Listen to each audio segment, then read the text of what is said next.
Здравствуйте! Цикл передач «Амчра» продолжается. Сегодня в нашей программе тема «Безопасность дорожного движения в Абхазии». Все мы участники дорожного движения, водители, пешеходы, пассажиры. То есть эта тема затрагивает каждого из нас. И сейчас у нас есть такая возможность задать все интересующие нас вопросы начальнику управления госавтоинспекции Абхазии Баталу Агарба.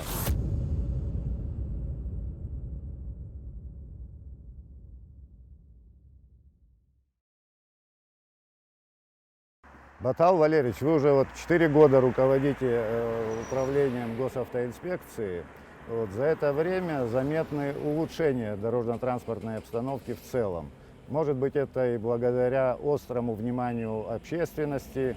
И, конечно же, это результат вашей повседневной работы по предупреждению, профилактике нарушений правил дорожного движения и наказания за нарушение правил дорожного движения.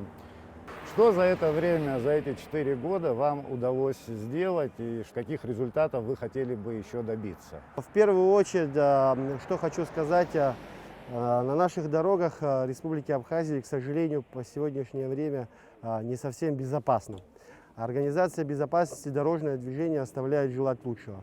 Это связано в первую очередь с тем, что не совсем совершенны методы подхода решения этих задач. И основная работа ложится только лишь на карательную административную практику. Для того, чтобы снять проблему аварийности на наших дорогах, которая беспокоит все общество и население Республики Абхазия, нам необходимо создать концепцию и стратегию организации безопасности дорожного движения на длительный период времени. И ежедневно, планомерно добиваться поставленных задач. Всеми непосредственно подразделениями, имеющими отношение к организации дорожного движения. Это Абхазавтодор, это Министерство образования, Министерство внутренних дел непосредственно и другие органы. Нам необходимо создание стратегии безопасности дорожного движения на наших дорогах. Такая работа ведется, это мы не говорим голословно, что необходимо создать и ничего для этого не делаем. Работа ведется, проводится анализ аварийности, что сегодня необходимо делать для того, чтобы создать аварийность. На сегодняшний день на территории Республики Абхазия на 100 тысяч населения погибает около 19 человек. В год, да? В год. Если говорить о наших соседях в Российской Федерации, у них действует стратегия безопасности дорожного движения 16-23, где непосредственно прописана и поставлена задача снижения до 10-11 погибших на 100 тысяч населения и еще ниже до 5. Это уже второй этап этой стратегии. Хочется отметить, что за последние годы, по информации, которую мы слышим с наших дорог, есть ощущение, что все-таки дорожно-транспортные происшествия со смертельным исходом, особенно когда двое-трое там погибают, уменьшились. Непосредственно Министерство внутренних дел проводит ряд мероприятий ежедневно, планомерно, систематично по уменьшению дорожно-транспортных происшествий на дорогах республиканского значения и районного значения. Проводятся мероприятия по предупреждению, профилактике и непосредственно привлечению нарушителей правил дорожного движения к административной ответственности. Это, безусловно, дает свой результат, но этого недостаточно. Для того, чтобы существенно повлиять на аварийность на наших дорогах, необходимо проводить мероприятия по пропаганде, безусловно. Есть такие вещи, как ремень безопасности, пассивная часть безопасности транспортного средства, которой наши граждане пренебрегают. Хотя наша республика не находится в авангарде стран, где ДТП является таким, знаете, редким случаем. К сожалению, ДТП у нас происходит со смертельным исходом.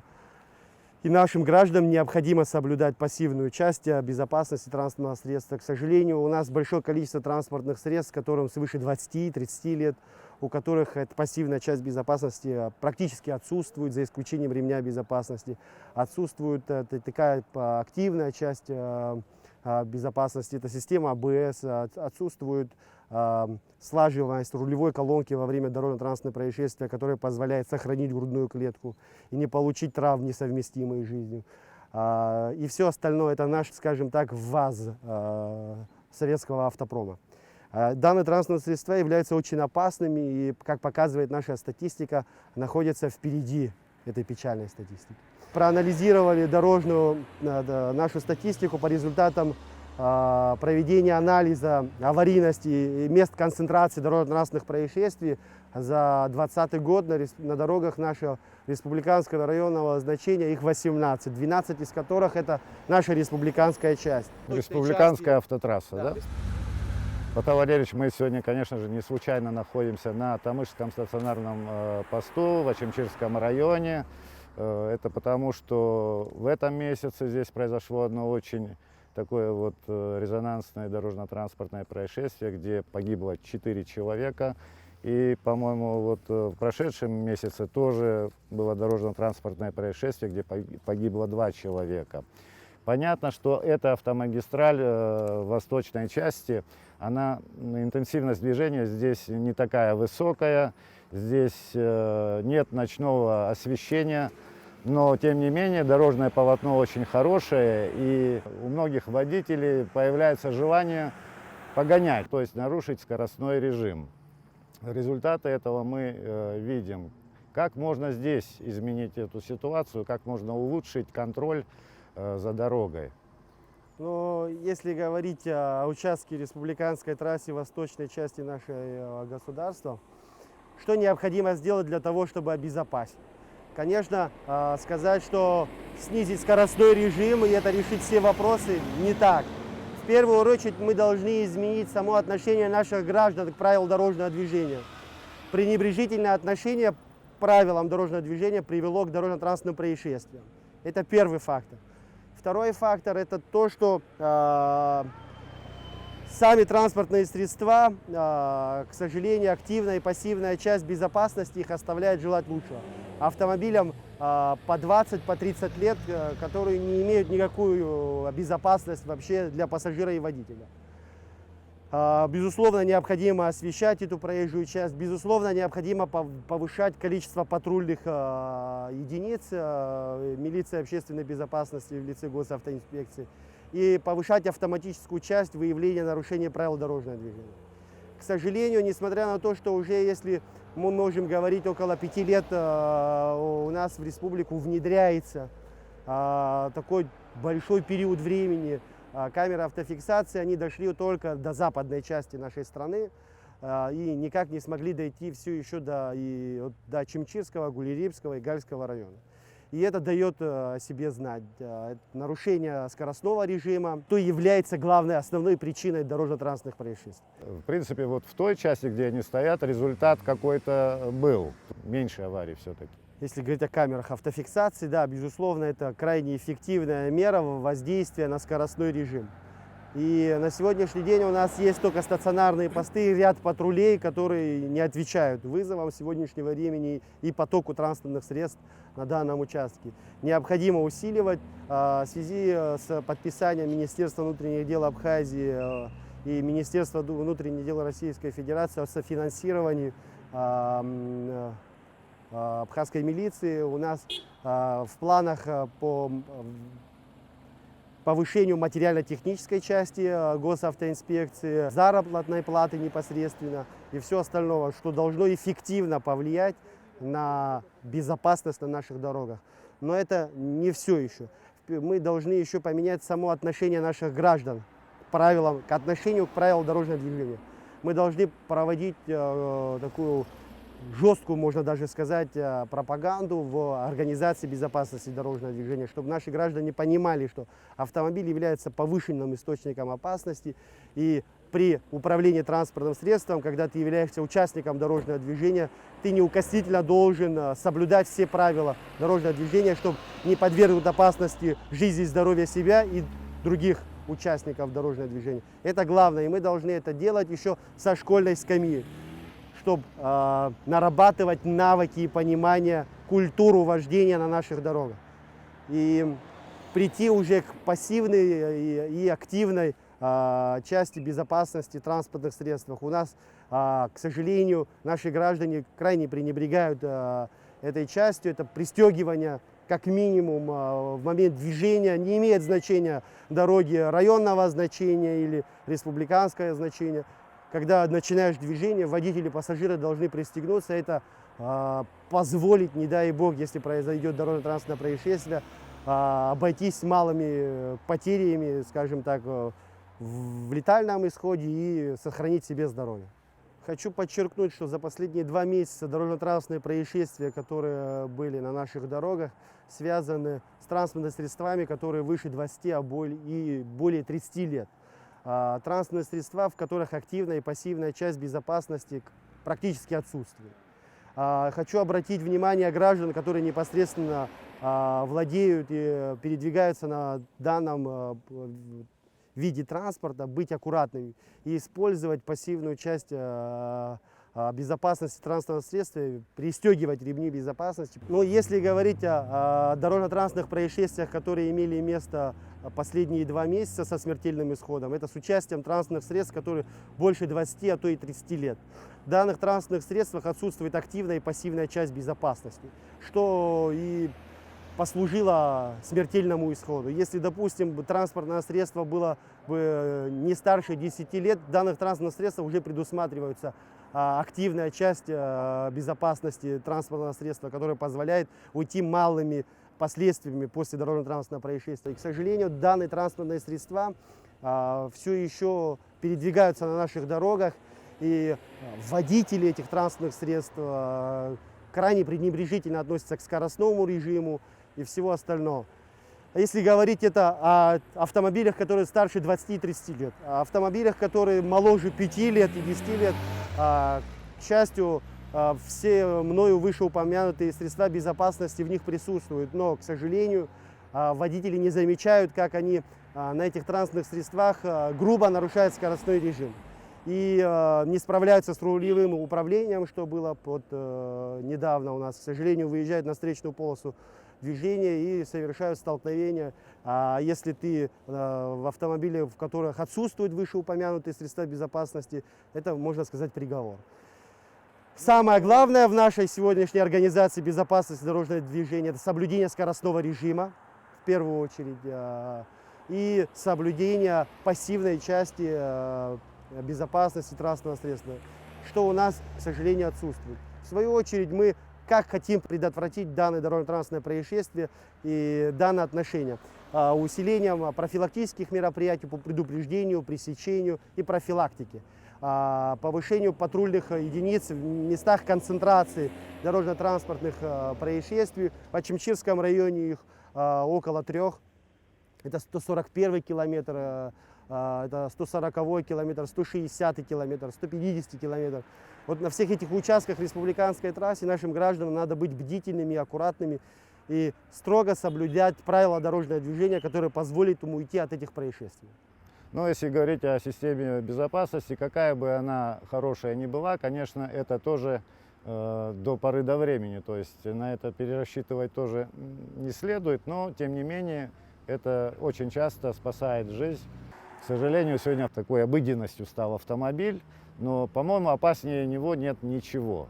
И забывают люди, что автомобиль – это средство повышенной опасности. Автомобиль – это повышенный источник опасности. И для этого нам, участникам дорожного движения, всем необходимо соблюдать неукоснительно, подчеркиваю еще раз, неукоснительно правила дорожного движения, активные и пассивные части безопасности транспортного средства использовать. Не терять контроль над своей Не терять контроль, машиной, не терять да. бдительность и не пренебрегать правилам дорожного движения, которые, к счастью, на сегодняшний день наглядно у нас есть хорошее покрытие проезжей части, есть нанесение дорожной разметки, есть необходимые дорожные знаки, которые предупреждают о впереди стоящем опасном повороте, крутом повороте. Есть знаки ограничения скорости, необходимо их соблюдать для того, чтобы уйти от этих происшествий. Сейчас мы посмотрим на эти автомобили, которые пострадали в дорожно-транспортных происшествиях, в каком они состоянии. 2 ВАЗа 7-й модели и еще... И одна иномарка, да, это на данном участке, который хранятся для следственных мероприятий непосредственно. Мы наглядно можем убедиться активная часть безопасности транспортного средства и пассивная после дорожно-транспортных происшествий к чему приводит. Давайте пройдем, покажем, чтобы водители вышеупомянутых транспортных средств понимали, что может произойти при нарушении правил дорожного движения и чего им необходимо опасаться и какой недостаток, который приводит после дорожно-транспортного происшествия к неисправимым последствиям. Кузов данного транспортного средства, конечно, есть понятие усталость железа. Его прочность оставляет желать лучшего. Нет активной части безопасности данного средства. Это система АБС, которая позволяет экстренное торможение транспортного средства без заносов. Без заносов, да. И есть рулевая колонка, и может быть сейчас данное транспортное средство ранит чувства пострадавших после него, но все-таки если мы сможем донести эту информацию до наших граждан, то может быть мы кого-то спасем. Есть рулевая колонка, которая автомобили старше 20-30 лет в те годы не предусматривала слаживание рулевой колонки. А в транспортных средствах, которые уже моложе 10 лет, данная функция предусматривает во время удара, она слаживается и не ранит грудную клетку. Чаще всего причинно-следственная связь травм, несовместимой с жизнью, это удар о переднюю панель, которая также небезопасна для водителя, а рулевую колонку приводит к смерти участника. Ну, вот эти стойки железные у ВАЗа, у старых моделей, они же практически железо и все там. Они практически, ну, это можно сказать, приговор.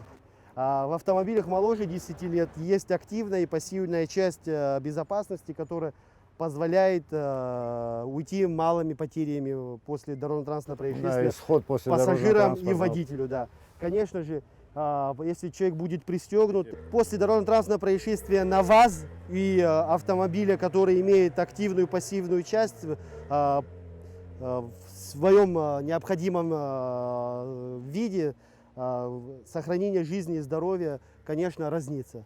А в автомобиле старше 20-30 лет это практически приговор.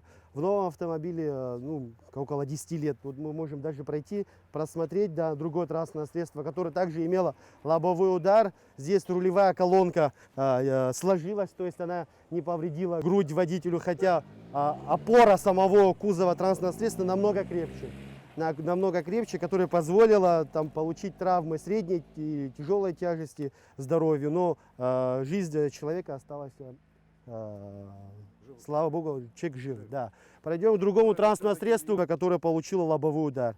Вы видите, что жесткость кузова просто оставляет желать лучшего, и нет возможности человеку после такого удара, хотя транспортное средство, которое с ним также в лобовое столкнулось, водитель отделался, можно сказать, легкими ушибами и ссадинами. Всем участникам дорожного движения просьба быть крайне аккуратными. Сейчас на территории Республики Абхазия количество транспортных единиц сравнялось с советским периодом. То есть у нас на сегодняшний день около 47 тысяч единиц транспортных средств. И у нас большое количество за последние 3 года автомобилей, которые приходят нам с правым рулем управления. Техника безопасности в данных транспортных средствах – это активная и пассивная часть. К счастью, в этих автомобилях хороша, но само расположение руля и не позволяет реально оценить ситуацию во время обгона и совершить маневр в виде обгона впереди идущего транспорта нелегко. На данном видом транспорте наши граждане чаще всего нарушают скоростной режим, который приводит к дорожно-транспортным происшествиям в связи с нехватком необходимых навыков управления транспортным средством. То есть молодежь больше покупает, да, безусловно, легкодоступность этого транспортного средства, нету необходимого стажа вождения транспортным средством, и это, к сожалению, тоже создает такую порочную дисциплину. Нам необходимо формировать будущего водителя еще со школьной скамьи. Формировать его пропагандой, необходимыми, не знаю, знаниями для того, чтобы сберечь себя и других участников дорожного движения и донести, что автомобиль является крайне опасным средством передвижения и что он может нанести вред себе, прервать свою активную молодую жизнь и превратиться в инвалида. И, не дай бог, и потерять жизнь или отнять жизнь у кого-то другого участника дорожного движения. Вот нам необходимо проводить эту работу, доносить до наших граждан, и необходимо ужесточить сам процесс обучения в автошколах, к сожалению, Министерство внутренних дел не имеет действующих рычагов воздействия на это период обучения в автошколах. Общественность и образование, все должны в этом процессе участвовать. Конечно же, основная работа – это ваша работа за контролем дорожно-транспортной обстановки, по профилактике нарушений правил дорожного движения и наказанию за нарушение. То есть вся полнота ответственности, в общем-то, все равно лежит на вас. Да, безусловно, госавтоинспекция несет ответственность за организацию безопасности дорожного движения. Основными рычагами воздействия на это является карательная административная практика. Наши мероприятия, которые призваны пресечь и предупредить эти происшествия. Если говорить о нашей практике административной, которая за 10 месяцев текущего года по сравнению с прошлым годом никак не снизилась в количестве их выявленных нарушений, несмотря на технические неполадки, скажем, нашей новой системы автофиксации, только лишь увеличилась. Мы ежедневно увеличиваем количество выявленных нарушений в управлении транспортным средством, не снижая активности нашей в этом направлении. Ежедневно увеличиваем мероприятия по профилактике общей дисциплины организации безопасности дорожного движения, чтобы она находилась на нужном уровне. Но, к сожалению, наших усилий недостаточно. В связи с тем, что необходимо формировать навыки управления транспортным средством и отношения к правилам дорожного движения еще со школьного периода. Почему мы это говорим? Почему? Потому что когда мы сталкиваемся с нарушителем, мы видим простое непонимание наших действий. Да, может быть, и с нашей стороны есть какие-то ошибки, которые необходимо исправлять, но человек, который превысил скоростной режим 30 до и выше 50 км в час, это потенциальный убийца самого себя и другого участника дорожного движения. И когда мы его привлекаем к административной ответственности, мы видим непонимание его, неосознание вообще этой ситуации и других участников дорожного движения. Вот такое отношение. Мы должны это отношение наших граждан, культуру вождения поменять. К сожалению, за счет карательной административной практики госавтоинспекции Министерства внутренних дел это сделать тяжело. Да, может быть, нам необходимо усилить и пропаганду, но, к сожалению, сил не хватает пока нам в этом плане. И я думаю, что и общественность, и журналистского сообщества, других общественных организаций нам в этом должны помочь и никак не должны самоотстраняться. Ну, как ведет себя общественность, например, если вот в быту возьмем пример, гость у вас дома, сели за стол, и, естественно, там какие-то напитки, да, знаем, что в европейских или в Америке, если гость выпил и соберется сесть за руль, они сообщат в полицию. Да. Это правильно. Правильно, почему? Потому что вы, во-первых, сохраните своего близкого человека, который гостил у вас, сохраните жизнь и здоровье других граждан, которые могли бы с ним столкнуться в дорожно-транспортном происшествии. Хотел бы отметить, мы сейчас находимся в преддверии наших праздников новогодних. Граждане Республики Абхазия любят этот праздник, любят его отмечать, любят ездить друг к другу в гости. В связи с тем, что ухудшаются еще и погодные условия, зима на улице, дорожное покрытие и сцепление транспортного средства с дорожным покрытием снижается, и аварийная опасность тоже увеличивается. Всех граждан, пользуясь случаем, хочу обратиться к вам и быть крайне бдительными, аккуратными. И когда вы ездите в гости, после выпитого не садиться за руль в нетрезвом состоянии. Это крайне опасно. Чаще всего, что приводит к дорожно-транспортным происшествиям со смертельным исходом. И люди, которые принимают гостей и отправляют их потом, должны позаботиться. Кстати, мы сейчас перед нами, что стоит транспортное средство после дорожно-транспортного происшествия. Здесь погиб человек. Он находился не в трезвом состоянии, была семейная ссора, и после чего он выехал, сел в свое транспортное средство, выехал из дома. Супруга позвонила в отдел милиции, что такая ситуация произошла. Милиция выехала, но, к сожалению, не хватило считанных минут для того, чтобы его как-то предупредить это дорожно-транспортное происшествие и пресечь.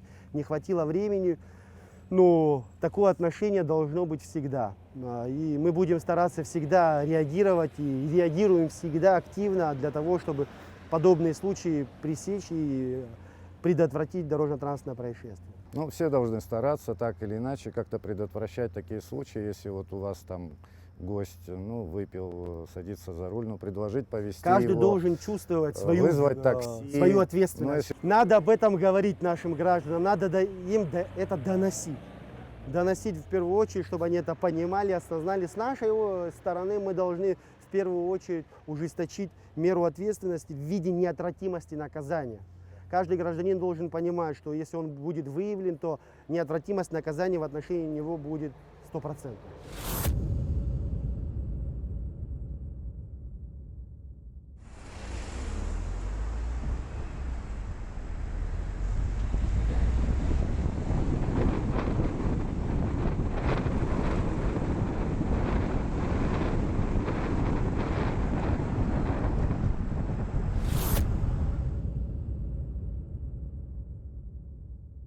Вы в предыдущем ответе там обозначили несколько тем. Наиболее актуальным здесь я считаю принцип неотвратимости наказания, чтобы наказание, сами правила, законы были одинаковые для всех. И, кстати, в разговорах между водителями ну, часто вот звучит, что каких-то чиновников не наказывают, каких-то там, допустим, работников органов правоохранительных структур и так далее. Ну, это имеет какую-то почву, естественно, для разговоров. Как сделать так, вот, чтобы на самом деле перед законом все были равны? Принцип неотвратимости наказания является основой вообще организации безопасности дорожного движения и самой системы правоохранительных органов. Без этого принципа что-либо создать невозможно. Безусловно, есть моменты предвзятого отношения лиц, имеющие некий статус, имеющие какие-то заслуги перед Отечеством, Республикой. Есть неправильное их поведение, предвзятое отношение к правилам дорожного движения и нарушению. Здесь, в соответствии с распоряжением руководства Министерства внутренних дел, был проведен круглый стол с участием всех подразделений силовых структур Республики Абхазии, где руководитель Министерства внутренних дел Дбар Дмитрий Сергеевич указал на эти все проблемные места для того, чтобы исключить нарушение правил дорожного движения среди военнослужащих, имеющих особый статус и особый порядок администрирования нарушений правил дорожного движения. И на все наши мероприятия с нами выезжают представители этих подразделений для того, чтобы оперативно реагировать на нарушения своих коллег. Это дало хороший результат, и мы продолжаем в этом направлении для того, чтобы правила дорожного движения, неотвратимость наказания для всех участников дорожного движения, не имеет значения, какой бы статус он ни занимал. Правила дорожного движения едины для всех. Мы сейчас с вами стоим на улице Айтгалара, где непосредственно транспортным управлением города Сухум было организовано движение общественного транспорта, автобусов, троллейбусов, и улица переведена на односторонний тип движения. К сожалению, мы видим, что наши граждане пренебрегают правилам дорожного движения, хотя все знаки предупреждающего характера, информационного характера, дорожная разметка нанесены. Говорить о слабом их знании правил дорожного движения тоже сложно в связи с тем, что все нарушители, которых мы сейчас в ходе мероприятия выявляем, это люди старше 50 лет, которые получали образование еще в советский период, имеют большой стаж вождения транспортных средств. Просто заметно налицо отсутствие культуры. Вождение транспортного средства и полное пренебрежение правил дорожного движения. Вот вы видите, мы сейчас привлекаем к административной ответственности граждан, и их голоса доходят до нас. Психоэмоциональное состояние нарушителей тоже оставляет желать лучшего. Это свидетельствует о том, что нет соответствующей информации, которая донесет людям о том, что это крайне неправильно, это нарушает закон, это просто некрасиво для других участников дорожного движения и неудобно, и, что самое главное, опасно. И нет разграничений в возрасте. Как и молодой относится с непониманием, который имеет небольшой стаж вождения, как и взрослые водители, которые имеют большой стаж вождения не только на территории Республики Абхазия, но и за пределами. К сожалению, вот такая печальная у нас ситуация в этом плане, но мы будем усиливать мероприятия по привлечению к ответственности.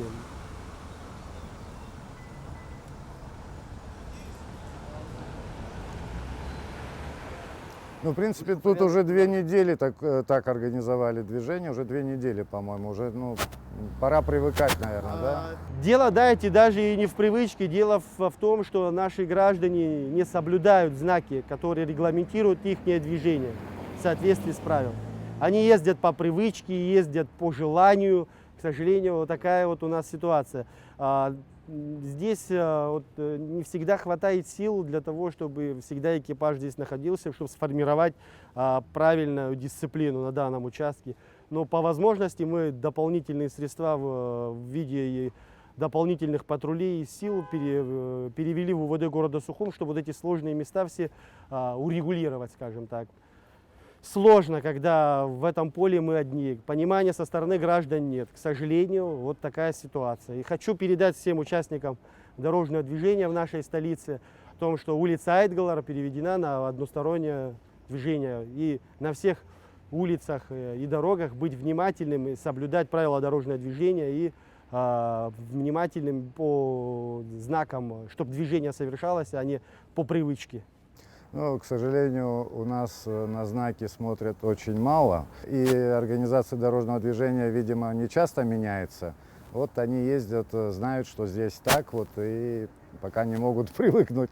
Дело даже не в этом. Вот сейчас мы имели дело с гражданином, который по этой улице имеет магазин, ежедневно посещает сюда. И вот он говорит, мне удобно было так заезжать, и я вот как-то не подумал, совершил это противоправное деяние в виде нарушения правил дорожного движения. И мы его сейчас привлекаем к административной ответственности. Думаем, что карательно-административная практика как-то повернет его сознание в правильное русло. А с чем связано было изменение организации движения на этой улице?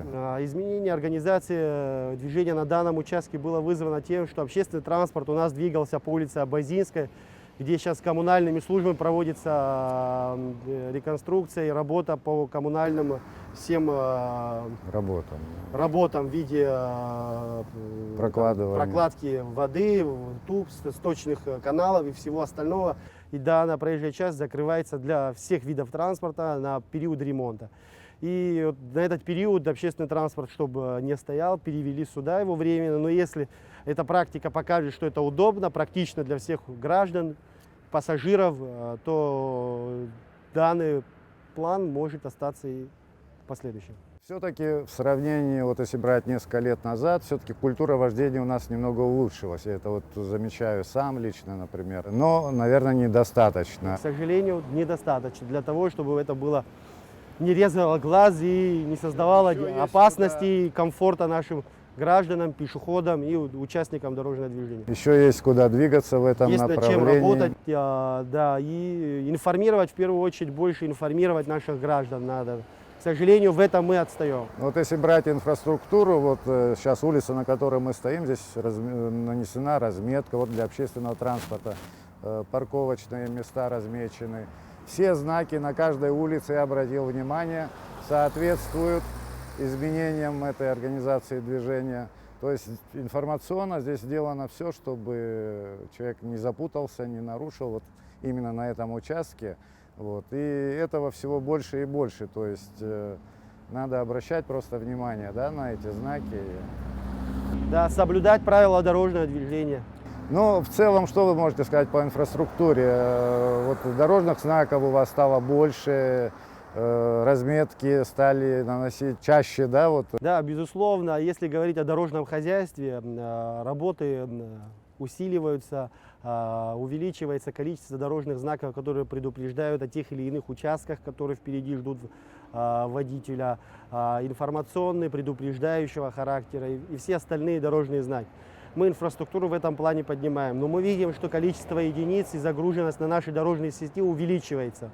Увеличивается до той степени, что создаются заторы. Для этого необходимо застройщикам офисных центров, каких-то других торговых объектов при планировании создавать парковочные места для того, чтобы не создавать заторы на проезжей части. Вот эта проблема стоит остро на сегодняшний день, особенно в нашей столице, городе Сухум. Что вы можете сказать по поводу систем фиксации фото и видео нарушений? Вот на данном этапе это вот какой-то переходный момент, да, вот что одна структура перестает работать, и чего мы должны ожидать вот, в ближайшем будущем? Безусловно, автофиксация, как зарекомендовала себя во всем мире, очень полезная, продуктивная вещь в организации безопасности дорожного движения. К счастью, у нас в Абхазии это тоже появилось, но, к сожалению, пока формировалась законодательная база, пока формировались навыки в организации всех этих моментов, возникли проблемы в компании, которая непосредственно реализовывала этот проект, возникли проблемы в тех заданиях, в условиях выполнения поставленных задач, и получилось, что мы не смогли полностью охватить нашу республику. Как мы видим, к сожалению, город Сухум у нас не охвачен камерами автофиксации, а восточная часть Республики Абхазия у нас не охвачена камерами автофиксации. У нас частично охвачена только, скажем так, вот, Гудаутский и частично Гагарский район. Этого недостаточно для того, чтобы существенно повлиять на безопасность на наших дорогах. И в этой связи проводится работа для того, чтобы привлечь других, которые могли бы более эффективно и более оперативно реализовать проект «Безопасный город», так называемый. Ну, спасибо за интервью.